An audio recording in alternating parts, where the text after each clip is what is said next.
90 రోజుల కోర్సు పూర్తి చేస్తే చాలు 100% ప్లేస్మెంట్ సపోర్ట్ తో సాఫ్ట్వేర్ జాబ్ మీ సొంతం. వెంటనే కోడ్ జ్ఞాన్ డెస్టినేషన్ ని సంప్రదించండి. నమస్తే రచిత గారు. నమస్తే ఉషా. భార్య అనగానే ఓపిక ఎక్కువ, సహనం ఎక్కువ. భర్త ఎలా ఉన్నా భార్య సర్దుకుపోవాలి, బాగుండాలి, మంచి భార్యగా ఉండాలి అంటారు. భర్త బిహేవియర్లో ఏ మాత్రం మనకి లొసుగులు లోపాలు కనిపించినా భార్య మంచిగా ఉండగలుగుతుందంటారా? మంచి భార్య అవుతుంది అంటారా? సమాజం ఏ విధంగా చూస్తుంది? అంటే దాన్ని మంచిగా ట్రాన్స్లేట్గా మీకు చెప్పాలి అని అంటే, can a wife be good wife for a bad husband. ఒక హస్బెండ్ బ్యాడ్ అనే ఒక ఉన్నా కూడా వైఫ్ మంచిగా ఉండగలుగుతుందా, ఉండాలా అనే ఒక సమాజం ప్రెషర్ అయితే ఉంది. ఏంటి, భర్త ఎలాంటోడైనా భార్య మాత్రం అసలు ఆ పతివ్రత శిరోమణి, సతీ సావిత్రి, అనసూయ ఈ లెక్కలకి ఎక్కాలనే ఉద్దేశంతో వాళ్ళ మనసును చంపేసుకుని, ఒకవేళ చంపుకోకుండా కాస్త ఎదురు తిరిగితే సమాజం దాన్ని చెడు మార్గంలో బరితెగించింది అని ఒక ట్యాగ్ లైన్ ఇస్తూ ఇలా అయితే జరగడం జరుగుతుంది.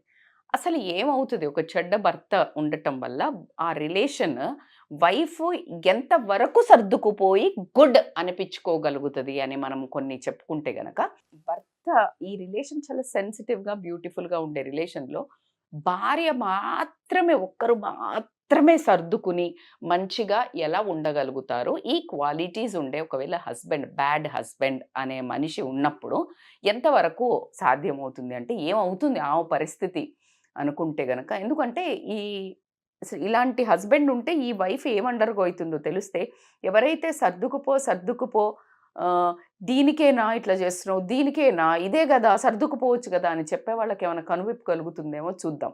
అది అత్త అయినా కానివ్వండి, అమ్మ అయినా కానివ్వండి, లేకపోతే ఆడపడిచి అయినా కానివ్వండి, చుట్టుపక్కన వాళ్ళైనా కానివ్వండి, బంధువులైనా కానివ్వండి. సో కాబట్టి ఫస్ట్ ఇంపాక్ట్ అయ్యేది ఎమోషనల్గా. బ్యాడ్ హస్బెండ్ ఉన్నప్పుడు ఏమవుతుందంటే, బ్యాడ్ హస్బెండ్ అంటే క్వాలిటీస్ ఏంటి అనేది మనం మాట్లాడుకుంటాము. ఒక హస్బెండ్ రోల్ పాటించకుండా ఉన్న వ్యక్తి మీద వైఫ్ అనామె ఎమోషనల్గా చెదిరిపోద్దా? ఖచ్చితంగా చెదిరిపోతుంది. ఈ ఎమోషనల్గా చెదిరిపోయే ఆమెకి ఎమ్మటే కట్ అనంగానే ఇలా మహానటిలాగా ఎమ్మటే గుడ్ వైఫ్ అయిపోయి, నీకు వెంటనే కాళ్ళొత్తేసి నీకు ఇట్లా హారతి పట్టేసి భర్త అని ఇట్లా ఇస్తుందా? Simple. So how you are expecting, irrespective of your behaviour, wife to be good, right? Emotional impact విపరీతంగా ఆమె మీద పడటం వల్ల ఖచ్చితంగా బిహేవియర్లో ఆమె బిహేవియర్లో డిఫరెన్స్ రావడం జరుగుతుంది. కానీ మన సమాజం ఒక లుక్ ఎప్పుడు బైనాక్యులర్స్ వేసి భార్య మీద ఉంటుంది కాబట్టికే భార్య సరిగా చూడట్లేదు అనే ఒక వైపుకు టర్న్ చేయటం జరుగుతుంది. అసలు కథ పోతుంది, సైడ్కి ట్రాక్ అయిపోతుంది. ఎప్పుడు అంతే, ఇలాగే అసలు గొడవ పక్కకు పోయింది, ఈ ట్రాక్ మొదలవుతుంది. ఏదైతే ప్లే చేస్తూ ఉంటుందో ఇంట్లో లేచినప్పటి నుంచి ఆ ఎమోషనల్ ఎప్పుడైతే ట్రామా ఉంటుందో దాని వల్ల కలిగే ఫీలింగ్స్, చిరాకు ఆమె మొహంలో కానీ, పద్ధతి కానీ, పడేయడంలో కానీ, కోపంగా కానీ, గులగట్టం కానీ, ముఖం మాట ఇవన్నీ చూస్తారు. ఆఖరికి ఏమవుతుందంటే నువ్వు ఇలా ఉన్నావు కాబట్టి వాడు అలా చేస్తున్నాడు అనే దానికి. వెల్ సెడ్ ఉషా, ఇది మాత్రం కరెక్ట్. ఇలా అయితే చాలా వరకు జరుగుతుంది. ఇంకొకటి ఏమవుతుంది అంటే, బేసికల్గా విమెన్ బ్యాడ్గా తయారవ్వడానికి అని కాదు, తయారవ్వాల్సి వస్తుంది. ఎందుకు అని అంటే, ల్యాక్ ఆఫ్ రెస్పెక్ట్. ఈ రెస్పెక్ట్ అంటే ఏంటి అంటే, డిస్రెస్పెక్టబుల్ బిహేవియర్. అంటే ఇప్పుడు ఇట్లా ఇంట్లోకి వస్తానే అసలు ఒక మనిషి ఉంది, నా ఈ సంస్థానం నడిపేయడానికి ఒక రాణి, ఒక క్వీన్ నేను తెచ్చుకున్నాను, ఆవిడ ఇట్లా నేను బయటికి వెళ్ళినా ఆవిడ ఉంది కాబట్టి ఇళ్ళు నిస్సంకోచంగా నడుస్తోంది, పిల్లలది నడుస్తోంది, నాకు బట్టలు కానీ నాకు ఫుడ్ కానీ ఇదంతా నడుస్తున్నాయని ఒక రెస్పెక్ట్ లేకుండా, అసలు ఒక మనిషి ఉన్నది లేదు, ఒక సోఫా, ఒక ఫ్రిడ్జ్, ఒక భార్య అనే ఉద్దేశంతో ఉండి, అలా కాకుండా సో అన్కైండ్గా బిహేవ్ చేస్తారు. లైక్ ఆమె ఎమోషనల్లీ హర్ట్ అయింది, ఇట్లా ఈయన పట్టించుకోవట్లేదు, అది కూడా అంటే ఆవిడ విపరీతంగా ఏడుస్తుంది కూడా, అసలు పట్టించుకోకుండా వెళ్ళి వాళ్ళ పని చేసుకునే వాళ్ళు ఉంటారు. అంటే అసలు దుర్మార్గం అన్నట్టు, అంటే ఆ కరుణ అనేది లేకుండా ఉండి, దాని తర్వాత అబ్యూజివ్, అంటే అడ్డమైన నానా బూతులు తిడుతూ. అంటే నేను ఇంతకుముందు కూడా ఒక వీడియోలో చెప్పాను, చాలా టిప్ టాప్గా ఉన్న ఆస్తిపరులను తీసుకోండి, మిడిల్ తీసుకోండి, లేబర్ అని మనం అనుకుంటుంటాం చూడు, లేబర్ వాళ్ళు మాట్లాడినట్టు మాట్లాడొద్దని ఒక పదాలు యూజ్ చేస్తుంటాం. అంతకంటే నీచంగా హై స్టాండర్డ్స్లో ఉన్న ఈ టైపు ముసుగు వేసుకున్న వాళ్ళు అంతకంటే చాలా నీచమైన లాంగ్వేజ్ మాట్లాడుతూ భార్యల్ని కానివ్వండి, భార్య వైపు తల్లిదండ్రులను కానివ్వండి, వాళ్ళ చుట్టాలను కానీ తిడుతూ ఆమెను కూడా స్వతహాగా ఫిజికల్ అబ్యూజ్, లాంగ్వేజ్, వర్డ్స్ కూడా అట్లా మాట్లాడిన వాడి మీద ఎక్కడ వరకు మంచిగా బిహేవ్ చేయాలనిపిస్తుంది.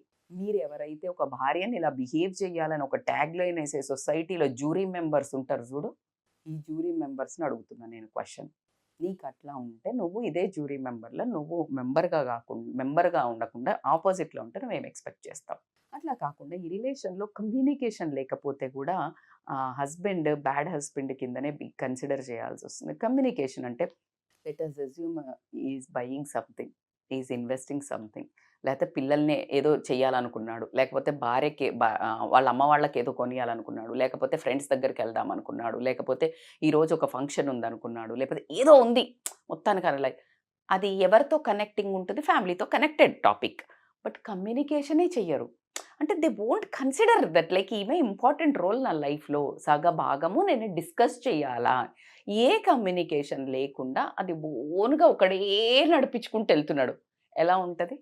ఈమెకు అసలు నేను ఉన్నానా లేదా, ఈయన ఏమైతే ఈయన నాకేం సంబంధం అనే ఒక డిస్రెస్పెక్ట్ అయిపోయి ఆమె ఒక ఓన్ వరల్డ్కి వెళ్ళిపోయి ఆమె గుడ్ బిహేవియర్ అంటే రిలేషన్ టువర్డ్స్ ఈమె ఎఫర్ట్స్ పెట్టడానికి మాత్రము ఆస్కారం అయితే ఖచ్చితంగా ఉండదు.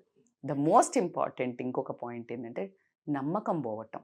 ఎప్పుడైతే I can't say only FIRs అని, నమ్మకాన్ని పోగొట్టుకొని, అంటే ఇప్పుడు ఫర్ ఎగ్జాంపుల్ ఫ్రెండ్స్ దగ్గరికి వెళ్తారు కానీ అబద్ధం చెప్పటం, లేకపోతే వాళ్ళ తల్లిదండ్రికే వెళ్తారు లేకపోతే అబద్ధం చెప్పటం, లేకపోతే వాళ్ళ చెల్లెకి ఏమైనా చేస్తారు అబద్ధం చెప్పటం, లేకపోతే ఇట్లాగే గర్ల్ ఫ్రెండ్ ఎఫ్ఐఆర్ పెట్టుకోవడం.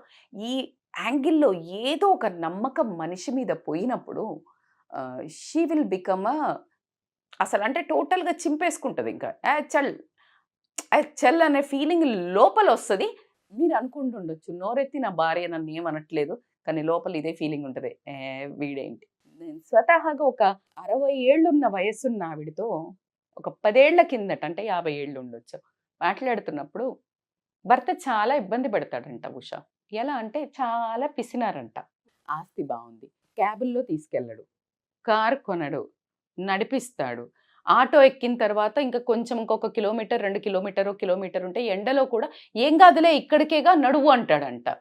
అప్పుడు నాకేమనిపిస్తుంది తెలుసా అనింది. అసలు బేసికల్గా షీ ఈజ్ వెరీ క్వైట్. ఇప్పుడు 50 ఏళ్ల కింద అంటే ఆడవాళ్ళు ఎలా ఉంటారు చెప్పండి మీరు? అంత ఉన్నాం. ఏమనిపిస్తుంది అంటే నీ పొట్టోడ చంప పగలగొడితే బాగుండు అనిపిస్తుంది అని 15 మంది ఆడవాళ్ల ముందు చెప్పింది అంటే లోపల పెయిన్ ఉండు. 40 ఏళ్ల నుంచి ఎన్ని తిట్టుకొని ఉంటుంది అంటే. నేను ఇది ఎందుకు మెన్షన్ చేస్తున్నానంటే ఈరోజు బరితగించిన ఆడవాళ్ళు మాట్లాడుతున్నారు అని మాట్లాడే వాళ్లకు 50 ఏళ్ల కింద ఆడవాళ్ళను కదిలిచ్చినా ఇలాంటి మాటలే వస్తున్నాయి అని చెప్పడానికి నేను ఒకవైపు బాధపడుతూ ఖచ్చితంగా ఒక హింట్ భర్తలకు ఇవ్వడం జరుగుతోంది ఇక్కడ. సో కాబట్టికే అలాంటి అంటే ట్రస్ట్ నమ్మకాన్ని కోల్పోయినప్పుడు మాత్రము ఖచ్చితంగా వాళ్ళ ఉద్దేశంలో ఓకే నీ దారి నీది కదా, నా దారి నాది అని మాత్రం తీసుకోవడం జరుగుతుంది. అండ్ అట్లా కాకుండా ఏంటంటే వాల్యూస్ డిఫరెంట్ ఉన్నప్పుడు కూడా ప్రాబ్లం వస్తుంది. వాల్యూస్ డిఫరెంట్ అంటే ఏంటి మేడం అని అంటే భార్యకి చాలా పూజలు చేయాలని ఉండొచ్చు, భర్తకి అవి పట్టకుండా ఉండొచ్చు. అలా కాకుండా భర్తకి భార్యకి చక్కగా పిల్లలతో కలిసి కూర్చుని పిల్లలతో స్పెండ్ చేద్దామని ఉండొచ్చు. పిల్లల్ని ఉండని మన ఇద్దరు ఇలా తిరిగేసి వద్దామని ఉండొచ్చు. సో వాల్యూస్ అసలు టోటల్లీ మిస్ మ్యాచ్ అవుతూ ఉంటాయి. అంటే she is more confined to the family and is more irresponsible. ఆయన సుఖం ఆయనదే. లేకపోతే ఇలాంటివి ఉన్నప్పుడు ఆ భార్యకి ఏంటి మనిషి ఖచ్చితంగా అతని మీద ఒక గుడ్ ఇంప్రెషన్ ఉంటుందా? You consider him as a bad husband or good husband? Bad husband compulsory.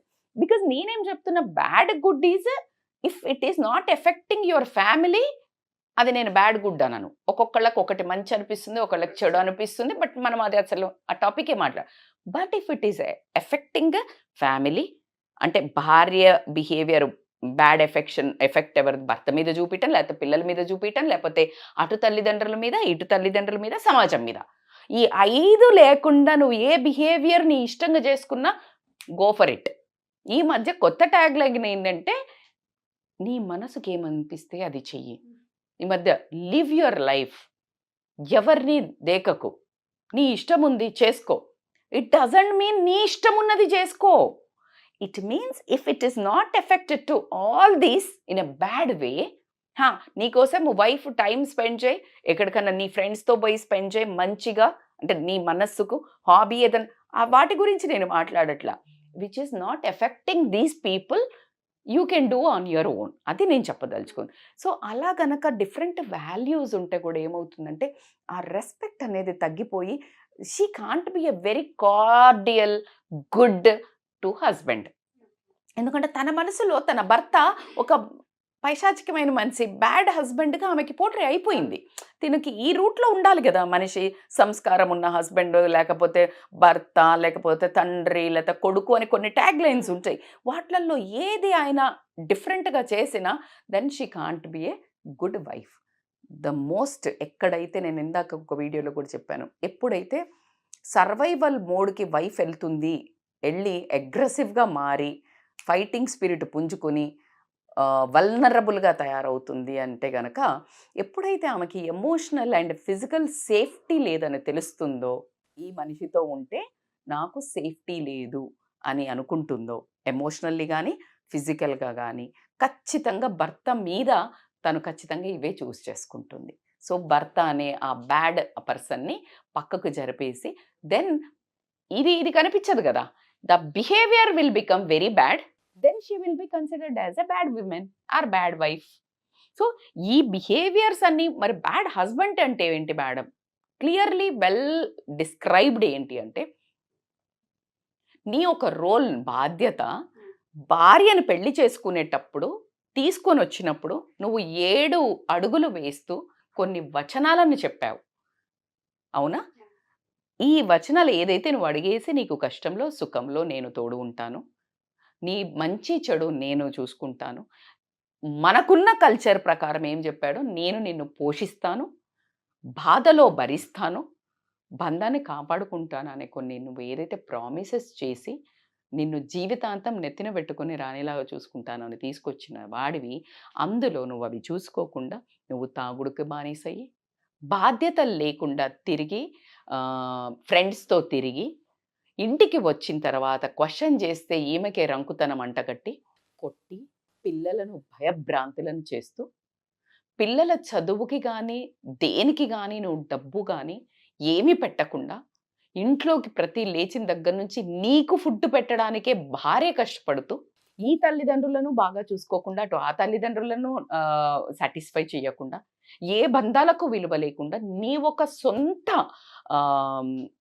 Self అంటే నీ ఒక హ్యాపీనెస్ కోసం నీ ఫ్రెండ్స్తో తిరుగుడో తాగుడో, నీ జలసాలో నీకున్న సర్వ కార్యకలాపాలను విలాస పురుషుడుగా నువ్వు తిరుగుతుంటుంటే అతన్ని ఏమంటారు? ఇందులో ఏ క్వాలిటీస్ ఉన్నా కూడా he is considered as a bad husband. If you are not considering your wife and your children, your other relation, the first సర్కిల్ని ఏ వేటిని లెక్క చెయ్యకుండా నీ ఇష్టం వచ్చినప్పుడు నువ్వు విచ్చలవిడిగా తిరుగుతున్నావు అంటే he is considered as a bad husband.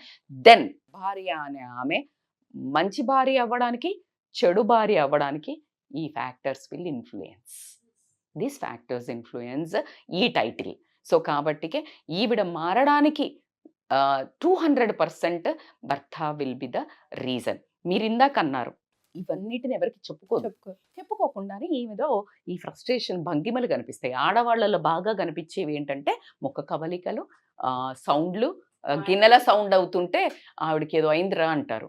అలా వీడు చాప కింద నీరులాగా చేసుకుంటూ పోతుంటే ఈవిడ అవి చెప్పకుండా ఈ మాటలు, అరవటాలు, ఈ గిన్నెల సౌండ్లు, లేకపోతే ముఖ కవలికలు, అత్త మీదనో ఆడపడుచు మీదనో ఇవి చూపించే విధానాన్ని బట్టి ఈవిడను పోర్ట్రే చేయటం జరుగుతుంది. కానీ అండర్లయింగ్ అని అప్పుడేమంటారు, ఈవిడ ఇలా ఉంది కాబట్టినే వాడు అలా తయారయ్యాడు అని ఆ ట్విస్ట్ని ఇలా మార్చేస్తారు కాయిన్ని.